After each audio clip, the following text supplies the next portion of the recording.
Star hospitals Hyderabad వారు ఒంగోలు నందు star సమాచార కేంద్రం మరియు సూపర్ స్పెషాలిటీ క్లినిక్స్ ను ప్రారంభించి ఉన్నారు.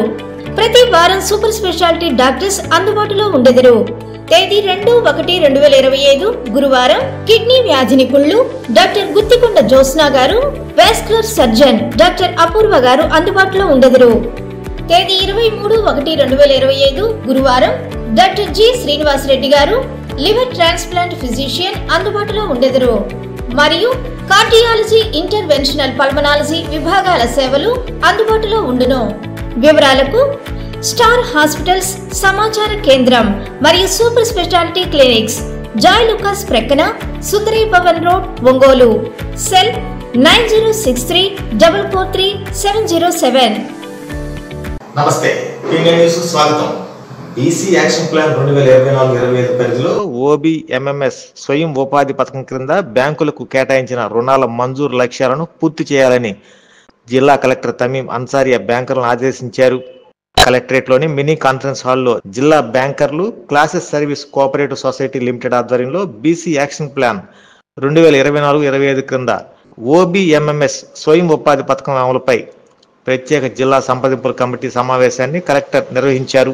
ఈ సందర్భంగా మాట్లాడుతూ బీసీ యాక్షన్ ప్లాన్ 2024-25 క్రింద ఓబీఎంఎంఎస్ స్వయం ఉపాధి పథకంలో భాగంగా పేద కుటుంబాలకు ఆర్థిక అభివృద్ధి సాధించేలా జిల్లాకు 1195 యూనిట్లు, అలాగే ఆర్థికంగా వెనుకబడిన కులాలకు సంబంధించి ఓబీఎంఎంఎస్ స్వయం ఉపాధి పథకం కింద జిల్లాకు 483 యూనిట్లు మంజూరు కావడం జరిగిందన్నారు. అలాగే నిరుద్యోగ యువకులకు రాష్ట్ర ప్రభుత్వం జనరిక్ మెడికల్ షాపులను ఏర్పాటు చేయడం జరుగుతోందని, యూనిట్ కాస్ట్ 8 లక్షల రూపాయలు ఉండగా సబ్సిడీ 4 లక్షల రూపాయలు, బ్యాంకు రుణం 4 లక్షల రూపాయలు ఇవ్వడం జరుగుతుందన్నారు.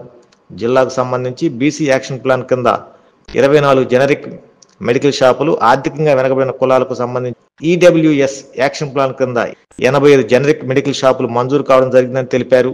అర్హత కలిగిన బీసీ, ఈబీసీ నిరుద్యోగ యువత ఈ అవకాశాన్ని సద్వినియోగం చేసుకోవాలని కోరారు.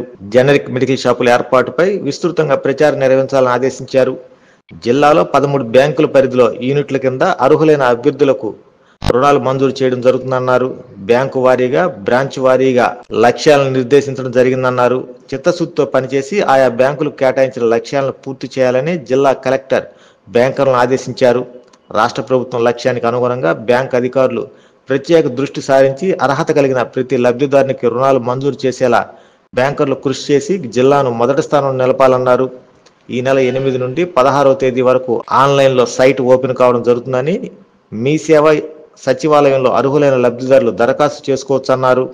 ఈ సమావేశంలో BC corporation ED Venkateswararao, LDM Ramesh, బ్యాంకర్లు తదితరులు పాల్గొన్నారు.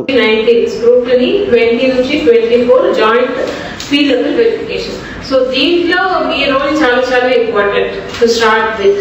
సో మనము ముందే ఎవరెవరో బెనిఫిషరీస్ వచ్చి ఉన్నారో వారికి వెరిఫికేషన్స్ చేసుకోవడం, అదేవిధంగా ఫీల్డ్ లెవెల్ వెరిఫికేషన్స్. సో ఇది కొద్దిగా ప్రాపర్ గా డిలే కాకుండా చేసుకోవాలి. అదేవిధంగా మిగతా దీంట్లో టైంలో వాళ్ళకి లోన్ మీరు శాంక్షన్ చేయడం, సో అవి అన్ని కూడా that would be the follow process లో ఇవి అన్ని కూడా ఉంది. సో మనకు ఏదైతే మనకు యాక్షన్ ప్లాన్ అయితే చాలా పక్కగా రెడీ చేసుకోవడం జరిగింది. It is the most realistic, because ఎక్కడెక్కడ ఏ మండల్స్ లో పాపులేషన్ ని బట్టి చేసి ఉన్నాము. So accordingly we had meeting with the MPOs, అందరికీ కూడా మీటింగ్ పెట్టి వారు కూడా చెప్పడం జరిగింది. అంటే బెనిఫిషరీస్ ని ఎలా సెలెక్ట్ చేయాలన్నది కూడా వాళ్ళకి క్లారిటీ ఉంది. సో సెలక్షన్ ఆఫ్ ఈ నెల 9 నుండి గుంటూరు రోడ్లోని ఐటీఐ కాలేజీ సమీపంలో జరగనున్న ఇస్తిమా ప్రార్థన ఏర్పాట్లను ఒంగోలు శాసనసభ్యులు దామచల జనార్దన్, ఎస్పీ ఏఆర్ దామోదర్ పరిశీలించారు. ఈ సందర్భంగా ఎమ్మెల్యే మాట్లాడుతూ 3 రోజుల పాటు ఒంగోలులో ఇస్తిమా ప్రార్థనలు జరగడం అభినందనీయమని అన్నారు. ఈ సందర్భంగా ముస్లింల సంక్షేమం, అభివృద్ధి కోసం టీడీపీ కూటమి ప్రభుత్వం అన్ని విధాలుగా అండగా ఉంటుందని దామచర్లు తెలిపారు. ముస్లింలు భక్తి శ్రద్ధలతో ఇస్తిమా జరుపుకోవాలని ఆకాంక్షించారు. ఎస్పీ ఏఆర్ దామోదర్ మాట్లాడుతూ భద్రతా చర్యలు తీసుకోవాల్సిన జాగ్రత్తల గురించి పోలీసు అధికారులకు తెలిపారు. ఈ నెల 9, 10, 11 తేదీల్లో జరిగే ఇస్తిమాకు 1,00,000కు పైగా వచ్చే అవకాశం ఉన్నందున ఎలాంటి ఇబ్బంది పడకుండా ముందస్తు చర్యలు తీసుకోవాలని ఎస్పీ కోరారు.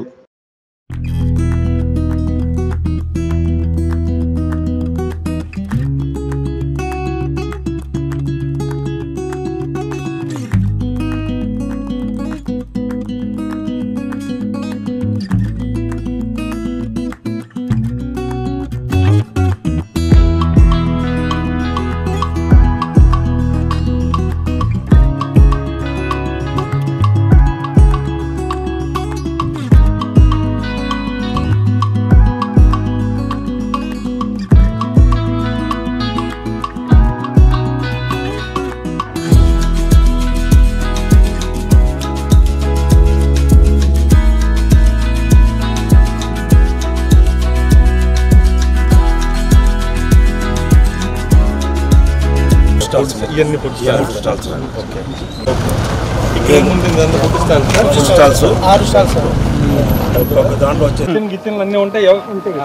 మనం ముందుగా ప్లాన్ చేసుకుంటే ఏదైనా చేసుకుంటే ఏముంది, గోడ 5,000 అవుతుందేమో కట్టడానికి. అది అయితే 5,000 10,000 మనకు సేఫ్టీ ఇంపార్టెంట్. తీయాలి, ఇటు కనపడాలి మనకు బాగా. ఎమర్జెన్సీ ఎగ్జిట్ అని బోర్డులు కూడా పెట్టుకుంటే పబ్లిక్ లో మైండ్ లో ఉండాలి. లేదంటే చిన్న ఇష్యూ క్రౌడ్ 50,000 మినిమం అంటే అది అంతా ఇంత క్రౌడ్ కాదు, అది చాలా పెద్దది. సో అన్ని డిసిప్లైన్ ఉంటారు. బట్ ఎందుకు 10-11 తేదీల్లో మన ఒంగోలులో ఒక మంచి కార్యక్రమం జరుగుతుంది. తబ్లీగీ ఇస్తిమా కార్యక్రమం 3 రోజులు జరుగుతుంది. దీనికి దాదాపు 1,00,000 మంది హాజరయ్యే అవకాశం ఉంది. కాబట్టి దీన్ని ఇక్కడ ఈ కమిటీ ఈరోజు చాలా జాగ్రత్తగా చేస్తున్నారు. అన్ని అరేంజ్మెంట్స్ కూడా 1,00,000 మందికి అకామిడేషను, కూర్చునే విధంగా అన్నీ ఉన్నాయి. సో ఇక్కడ సెక్యూరిటీ ఏర్పాట్లు, ఎవరికి ఇబ్బంది జరగకుండా ముస్లిం సోదరులందరూ కూడా మత ఆచారాలను పాటిస్తూ వాళ్ళు చక్కగా ఈ ప్రేయర్ చేసుకొని వాళ్ళందరూ సంతోషంగా ఉండాలని చెప్పి మేము కోరుకుంటూ ఈ యొక్క సెక్యూరిటీ ఏర్పాట్లు కూడా ఎవరెవరి నుంచి 70,000 మంది ముస్లిమ్స్ సంబంధించిన భక్తులు వస్తారని ఆశిస్తున్నాం. దీనికి గత నెలలో గౌరవనీయులు ఒంగోలు శాసనసభ్యులు జనార్దన్ గారు విచ్చేసి ఈ కార్యక్రమానికి శ్రీకారం చుట్టడం జరిగింది. అదేవిధంగా ఎమ్మెల్యే గారు ప్రతిదీ ఏదైతే మున్సిపాలిటీ నుంచి ప్రజా ఆరోగ్య సంస్థ నుంచి పోలీస్ వింగ్ నుంచి ఏదైతే సహాయ సహకారాలు పూర్తిగా మాకు ఎమ్మెల్యే గారి ద్వారా అందిస్తున్నారు, వారికి మా తరపున ముస్లిం సమాజం తరపున నెల్లూరు కోరుకుంటున్నాను. ఈరోజు గౌరవనీయులు ఒంగోలు శాసనసభ్యులు దామచల జనార్దన్ గారు మరియు జిల్లా ఎస్పీ దామోదర్ గారు మొత్తం ఈ స్థలం మొత్తం పరిశీలించి తగు ప్రికాషన్స్ అంటే సలహాలు సూచనలు ఇవ్వటం జరిగింది. వారు ఈ కార్యక్రమంలో పాల్గొని ఈ సభా ప్రాంగణాన్ని పరిశీలించేందుకు వాళ్ళకి హృదయపూర్వకంగా ముస్లిం సమాజం తరపు నుంచి మేము కృతజ్ఞతలు. రాష్ట్ర ప్రభుత్వం అధికారంలోకి వచ్చి 8 నెలలు గడుస్తున్నా నిరుద్యోగ వృత్తిపై ఎటువంటి ప్రకటన చేయలేదని DYFI నాయకులు అన్నారు. స్థానిక LPG భవన్లో ఏర్పాటు చేసిన మీడియా సమావేశంలో వారు పాల్గొని మాట్లాడారు. ఈరోజు రాష్ట్రంలో 6 గ్యారెంటీల్లో ప్రధానంగా చెప్పింది నిరుద్యోగ భృతి. రాష్ట్ర ప్రభుత్వం అధికారంలోకి వచ్చి దగ్గర 8 నెలలు కావస్తూ ఉంది. కానీ నిరుద్యోగ భృతి మీద ఇప్పటిదాకా కనీసం దాని వివరాల మీద కానీ లేదా ఎలా చేస్తారనే దాని మీద కూడా రాష్ట్ర ప్రభుత్వం ఇప్పటిదాకా స్పష్టత ఇవ్వలేదు. ఇప్పటికే లక్షలాది మంది నిరుద్యోగులు గతంలో చంద్రబాబు హామీని నమ్మి ఈరోజు నిరుద్యోగులందరూ కూడా ఆయనకు అధికారం ఇచ్చారు. కానీ నిరుద్యోగ భృతి మీద ఇప్పటిదాకా ఏం చేస్తారని కూడా ఇప్పటిదాకా చెప్పకపోవడం అనేటువంటిది అన్యాయం. మన బడ్జెట్లో కూడా దాని మీద కనీస ప్రస్తావన కూడా చేయలేకపోయింది అనేటువంటిది ఈరోజు రాష్ట్ర ప్రభుత్వం మేము అడుగుతున్నాం. అంతేకాదు ఈరోజు వచ్చిన వెంటనే DSC అన్నారు, మెగా DSC అన్నారు, అదిగో ఇదిగో అని చెప్తున్నారు. ఇప్పటిదాకా 7 నెలలు అవుతా ఉన్నా ఈరోజు చుక్కలు చూపిస్తున్నారు తప్ప DSC మీద ఒక స్పష్టమైన వైఖరి మటుకు ఈ రాష్ట్ర ప్రభుత్వం స్పష్టంగా చెప్పడం లేదు. ఇప్పటికే కోకల్లలుగా ఉపాధ్యాయ పోస్టులు ఖాళీలే ఉన్నాయి. ఇప్పుడు పైగా ఈరోజు కొత్తగా కమిషన్ పేరుతో, రిజర్వేషన్ పేరుతో, SC ST రిజర్వేషన్ పేరుతో, ABCD వర్గీకరణ పేరుతో దాన్ని కాలేపం చేస్తూ ఉన్నారు. రాష్ట్ర ప్రభుత్వం ముఖ్యంగా విద్యాశాఖ మంత్రి గారు ఒక స్పష్టత ఇవ్వాలి. ఎప్పుడు నోటిఫికేషన్ ఇస్తారు, ఎప్పుడు భర్తీ చేస్తారని చెప్పాల్సిన అవసరం కూడా ఈ ప్రభుత్వం మీద ఉంది. నోటిఫికేషన్ ఇప్పటికే జూన్లో భర్తీ చేయాలనుకుంటే ఇప్పటికే దాని మీద నోటిఫికేషన్ రావాల్సి ఉంది. కనీసం ప్రిపరేషన్ కూడా టైం లేకుండా ఈరోజు మళ్ళీ నెక్స్ట్ ఇయర్కి లాగా ఈరోజు రాష్ట్ర ప్రభుత్వం వ్యవహరిస్తూ ఉంది. అందుకనే DSC మీద ఒక స్పష్టమైన వైఖరి రాష్ట్ర ప్రభుత్వం చేయాలి. అలాగే ఈరోజు ప్రభుత్వం మాటికి పాలసీలు ప్రకటిస్తూ ఉంది. మేము అడుగుతున్న స్పోర్ట్స్ పాలసీ ప్రకటించారు, గతంలో అనేక పాలసీలు ప్రకటిస్తున్నారు, టూరిజం పాలసీ ఇట్లా. కానీ పాలసీ కాదు కావాల్సింది, పైసలు కావాలి. ప్రకటించినటువంటి యూనివర్సిటీ అది నిరుపయోగంగానే ఉంది. అయితే పేరుకుంది మాత్రం తప్ప దానికి ఎటువంటి నిధులు కూడా తీసుకురానటువంటి పరిస్థితి ఈ జిల్లా పాలకులు ఉన్నారు. అదేవిధంగా గతంలో 2014లో ఇదే ప్రభుత్వం ప్రకటించినటువంటి కనిగిరి నిమ్జు, దొనకొండ పారిశ్రామిక కారిడారు, అదేవిధంగా దర్శి డ్రైవింగ్ స్కూలు, అదేవిధంగా చెమకుర్తి శిల్పారామం, ఇటువంటివన్నిటి కూడా ప్రకటించారు. వీటన్నిటిని కూడా వాళ్ళు గుర్తు చేసుకొని భవిష్యత్తులోనైనా వాటిని తీసుకురావడం కోసం ప్రకాశం జిల్లాలో ఉన్నటువంటి నిరుద్యోగులకు ఉపాధి కల్పించాలని చెప్పేసి మేము డిమాండ్ చేస్తున్నాం. అదేవిధంగా ఇప్పుడు నేటి పాలకులు మేము లక్షల ఉద్యోగాలు ఇచ్చామని చెప్తున్నారు. అయితే అయ్యా, మీరు ఇచ్చింది ప్రైవేట్ సంస్థల ఉద్యోగాలు, అవి ఉద్యోగాలు తాత్కాలికంగా తప్ప అవి పర్మనెంట్గా ఉండవని చెప్పేసి కూడా మేము తెలియజేస్తున్నాం. ఏదైతే మీకు చిత్తశుద్ధి ఉంటే ప్రభుత్వ సంస్థల్లో ఉన్నటువంటి ఖాళీ పోస్టులన్నీ కూడా విద్యుత్ నియంత్రణ మండలి నిర్వహిస్తున్న ప్రజాభిప్రాయ సేకరణలో విద్యుత్ వినియోగదారులు తమ అభిప్రాయాలను తెలియజేయవచ్చని సిపిడిసిఎల్ ప్రకాశం జిల్లా ఎస్సీ కట్ట వెంకటేశ్వరులు అన్నారు. 2025-26 సంవత్సరానికి విద్యుత్ ఛార్జీల పెంపుదలపై విద్యుత్ నియంత్రణ మండలి ప్రజాభిప్రాయ సేకరణ నిర్వహిస్తుందని, ఇందులో భాగంగా ప్రకాశం జిల్లా ఒంగోలులోని ఎస్సీ కార్యాలయం, అన్ని డివిజన్ కార్యాలయాల్లో దృశ్య మాధ్యమం ద్వారా విచారణలో పాల్గొనే విధంగా ఏర్పాట్లు చేసినట్టు తెలిపారు. ఒంగోలు ఎస్సీ కార్యాలయంలో ఎస్సీ కట్ట వెంకటేశ్వర్లు పాల్గొన్నారు. ఈ సందర్భంగా ఆయన మీడియాతో మాట్లాడుతూ, ఈ నెల 7-8 తేదీల్లో విద్యుత్ నియంత్రణ మండలి విజయవాడ నుండి ప్రత్యక్షంగాను దృశ్య మాధ్యమం ద్వారాను ప్రజాభిప్రాయ సేకరణ జరుపుతుందన్నారు. 10వ తేదీన కర్నూలు నుంచి ప్రజాభిప్రాయ సేకరణ నిర్వహిస్తామని తెలిపారు. విద్యుత్ వినియోగదారులు ఈ ప్రజాభిప్రాయ సేకరణలో పాల్గొని తమ అభిప్రాయాలను తెలియజేయాలని కోరారు. వినియోగదారులు ప్రజాభిప్రాయ సేకరణలో పాల్గొనడానికి అవసరమైన అన్ని ఏర్పాట్లు చేసినట్టు తెలిపారు. విజయవాడ నుంచి అలాగే 10వ తారీఖు కర్నూలు నుంచి జరుగుతుందని చెప్పేసి ముందుగానే తెలియజేయడం జరిగింది. దాని ప్రకారం ఈరోజు విజయవాడలో బహిరంగ ప్రజాభిప్రాయ సేకరణ జరుగుతుంది. అయితే ఈ సంవత్సరం మొట్టమొదటిసారిగా అట్లా భౌతికంగాను ప్లస్ మళ్ళీ వీడియో కాన్ఫరెన్స్ ద్వారా 2 విధాలుగా అంటే హైబ్రిడ్ మోడల్లో ఈసారి అభిప్రాయ సేకరణ చేపట్టడం జరిగింది. ఆ విధంగా విజయవాడలో ప్రస్తుతం కార్యక్రమం జరుగుతూ ఉంది. దాన్ని రాష్ట్ర వ్యాప్తంగా అన్ని డివిజను అలాగే సర్కిల్ విద్యుత్ కార్యాలయాల దగ్గర వీడియో కాన్ఫరెన్స్ ద్వారా అందరూ అటెండ్ అవుతున్నారు. దీనిలో ఉదయం పూట అంతా కూడా అబ్జెక్టర్స్ డైరెక్ట్గా ప్రత్యక్షంగా అక్కడ అభ్యంతరాలు తెలియజేయవచ్చు భౌతికంగా పాల్గొని. మధ్యాహ్నం నుంచి 2 నుంచి 4:30 దాకా కూడా వీడియో కాన్ఫరెన్స్ ద్వారా వివిధ ప్రదేశాల నుంచి అబ్జెక్టర్స్ వారి యొక్క అభ్యంతరాలని తెలియజేయవచ్చు రాష్ట్ర వ్యాప్తంగా కూడా. అయితే దానికి వారు ముందుగానే ఎవరు ఏమేమి అభ్యంతరాలు ఉన్నాయనేది వారు పేర్లు నమోదు చేసుకొని ఆ సమాచారాన్ని వాళ్ళకి పంపించి పాల్గొనాల్సి ఉంటుంది. ఆ సౌకర్యం దాని కొరకు వచ్చినటువంటి ఎవరైతే వినియోగదారులు ఉంటారో వారికి ఈ జిల్లా కేంద్రాల దగ్గర అలాగే విద్యుత్ డివిజన్ కార్యాలయాల దగ్గర కూడా అన్ని ఏర్పాట్లు చేయటం జరిగింది. వారికి మంచినీటి సౌకర్యం కానీ లేకపోతే స్నాక్స్ కానీ ఇట్లా ఎవరైనా కూడా విద్యుత్ వినియోగదారులు ఏమైనా ఈ టారిఫ్ పట్ల తెలియజేయాలనుకున్న అభ్యంతరాలున్నా వారు నిరభ్యంతరంగా వారు ఈ కార్యక్రమంలో పాల్గొని వారి యొక్క అభ్యంతరాలని తెలియజేయవచ్చు. ప్రతి విద్యార్థి సమాజం పట్ల అవగాహన కలిగి ఉండాలని ఒంగోలు మండల విద్యాశాఖ అధికారి కిషోర్ బాబు విద్యార్థులకు సూచించారు. భారత విద్యార్థి సమైక్య ఐక్య ఉపాధ్యాయ ఫెడరేషన్ సంయుక్త ఆధ్వర్యంలో నిర్వహించిన ప్రజ్ఞా వికాస పరీక్ష విద్యార్థులకు ఒంగోలు పట్టణంలోని ఎల్బీజీ భవన్ నందు నిర్వహించిన కార్యక్రమంలో సర్టిఫికెట్లు ప్రదానం చేశారు. ఎస్ఎఫ్ఐ జిల్లా శాఖ ఆధ్వర్యంలో జరిగిన ఈ కార్యక్రమంలో ఒంగోలు మండల విద్యాశాఖ అధికారి కిషోర్ బాబు ముఖ్య అతిథిగా పాల్గొని విద్యార్థులకు సర్టిఫికెట్లు అందజేశారు. ఈ సందర్భంగా ఆయన మాట్లాడుతూ, చదువు జ్ఞానం కోసమని, ఉద్యోగం కోసం కాదని అన్నారు. సమాజానికి విద్యార్థులు తమ వంతు సేవను అందించాలని తెలిపారు. ఒక్క చదువు ద్వారానే భవిష్యత్తులో మంచి గుర్తింపు ఉంటుందని అన్నారు. ఈ కార్యక్రమంలో భారతీయ విద్యార్థి సమైక్య పూర్వపు అధ్యక్షులు బాలకోటయ్య, జిల్లా కార్యదర్శి వినోద్, నగర కార్యదర్శి బండి వీరాస్వామి తదితరులు పాల్గొన్నారు.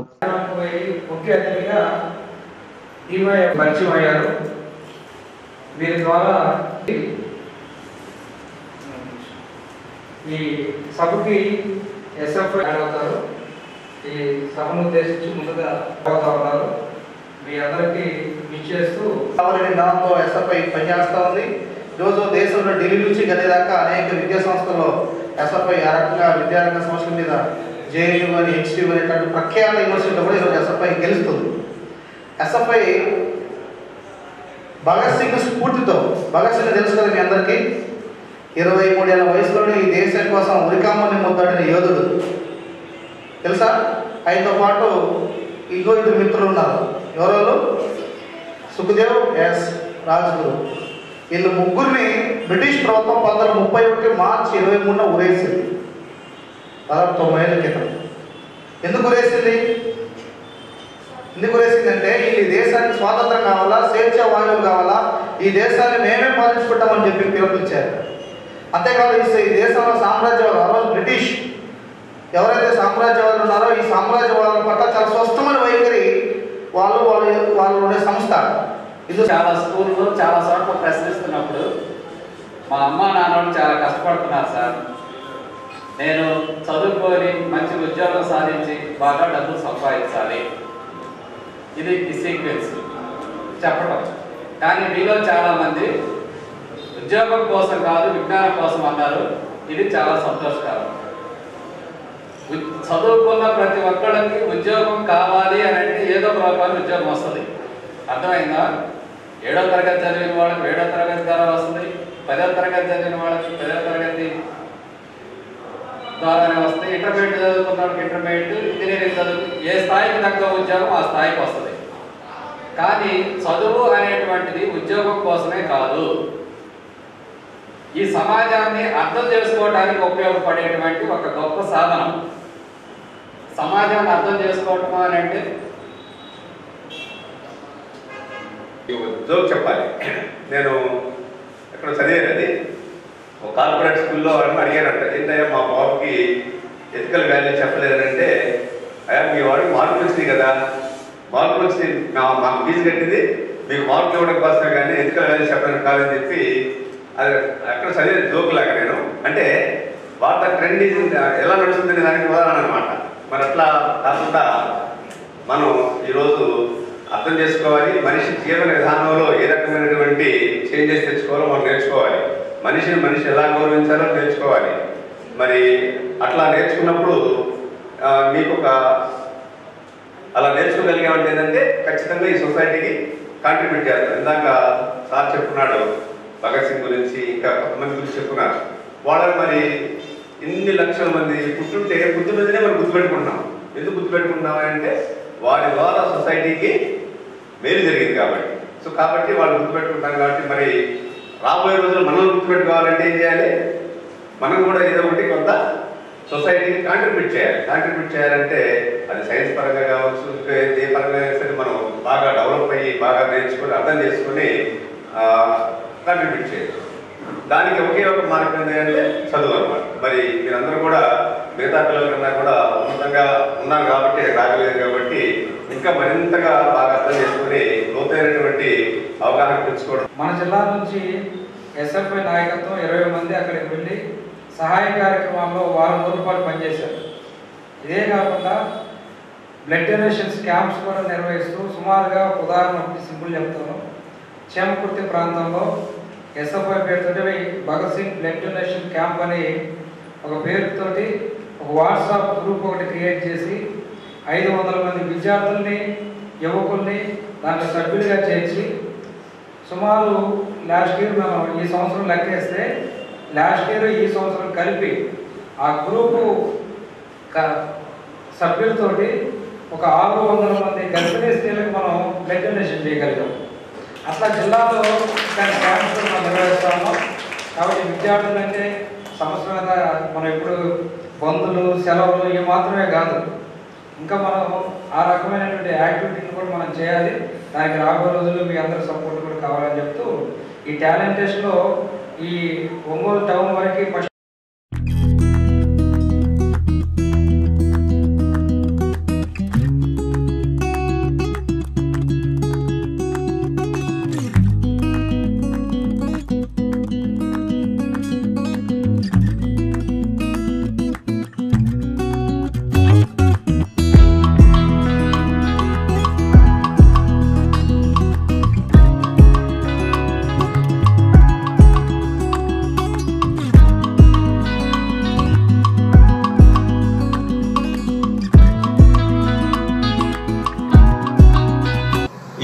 సమాప్తం. నమస్కారం. ప్రతి 50,000 రూపాయల విలువైన బంగారు ఆభరణాలు కొనుగోలుపై 200 మిల్లీగ్రాముల gold coin, studded uncut and polki jewellery కొనుగోలుపై 300 మిల్లీగ్రాముల గోల్డ్ కాయిన్, డైమండ్ జ్యువెలరీ కొనుగోలుపై 400 మిల్లీగ్రాముల గోల్డ్ కాయిన్ ని అదనంగా పొందండి. నా తరపు నుంచి, మలబార్ తరపు నుంచి మీ అందరికీ దీపావళి శుభాకాంక్షలు. గుండె సంరక్షణ కోసం మరింత జాగ్రత్త తీసుకోవడం అవసరం. ప్రకాశం, నెల్లూరు, కర్నూలు జిల్లాల్లో తొలిసారిగా ఆస్టర్ రమేష్ హాస్పిటల్స్ ఒంగోలులో అత్యాధునిక 160 స్లైడ్స్ UCT780 స్కానర్ అందుబాటులోకి తెచ్చాయి. Computerised tomography, coronary angiography, CTCA దీనివల్ల సాధ్యమవుతుంది. CTCA పరీక్ష వల్ల గుండెకు రక్త సరఫరా చేసే కరోనరీ ఆర్టరీస్ కి జబ్బు చేసిందేమో తెలుసుకోవచ్చు. గుండెపోటు వస్తుందన్న దానికి అదే తొలి హెచ్చరిక. ఇతర పరీక్షలతో పోలిస్తే ఈ ఆధునిక పరీక్ష వల్ల ఎన్నో ఉపయోగాలున్నాయి. అసలు సమస్యని కరెక్ట్గా తెలుసుకుని తగిన వైద్యం చేసే వీలుంటుంది. గుండెకు సంబంధించిన ఏ సమస్య ఉన్నా ఆస్టర్ రమేష్ హాస్పిటల్స్ మీకు కొండంత అండ.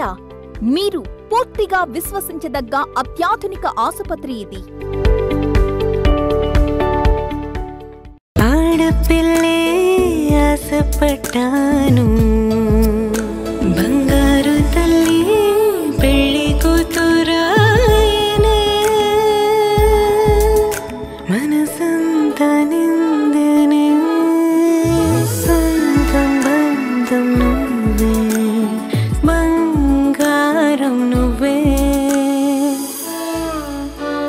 CMI Jewelry for your golden moments.